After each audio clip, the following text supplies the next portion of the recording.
Epistasis is when a gene at one locus hides the effects of a gene at a different locus, leading to multiple genotypes having the same phenotype. Specifically, single recessive epistasis is when one locus has homozygous recessive alleles which match the allele expression at the second locus. Let's look at the single recessive epistasis pathway. The pathway starts with a colorless precursor. In this case, we have a colorless bunny. This bunny is homozygous recessive a. This bunny lacks enzyme A because it does not have a dominant A allele. If the bunny did have enzyme A, then it would have a big A something allele. Enzyme A converts the colorless precursor into gray pigment, giving us a gray bunny. Now let's look at the B locus. At this point, the gray bunny could either stay gray if it's homozygous recessive b, or it could potentially become an orange bunny if it has a dominant B allele. This big B allele gives us enzyme B. Enzyme B converts the intermediate of gray fur to the end product, which is orange fur. However, if it does not have enzyme B and it's homozygous recessive b, then the bunny remains gray.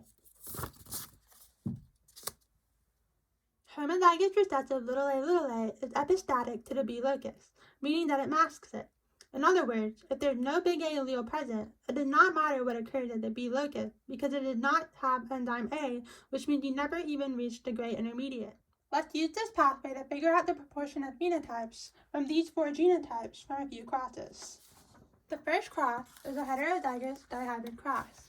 You would expect a ratio of 9:3 to 3:1 if epistasis is not occurring, so we will use this ratio as a setup. However, by using this pathway, we see that any genotype with a dominant A and dominant B allele is orange, anything with only a dominant A allele and no big B allele is gray, anything with only a big B allele is colorless, and anything with no dominant alleles at all is also colorless.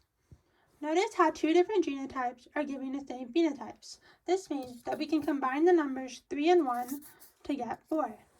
Our ratio becomes 9 orange or colorless and 3 gray. You can also see that this ratio is supported when we compute our Punnett square. In our second cross example, notice that we do not have a dihybrid cross, so we cannot expect the 9:3 to 3:1 ratio, and we cannot use this setup we used for the last example.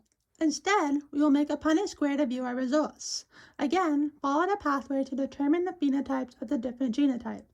All of the oranges still have a big A, big B, all the grays have only a big A, and the colorless ones have either no dominant allele or only a dominant B allele.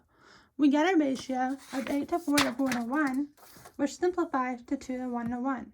You can see that the ratios differ between our two different crosses because the results of the cross depend on the genotype of the parent. So remember, the ratio of 9:4 to 3 will only occur if we have a dihybrid cross.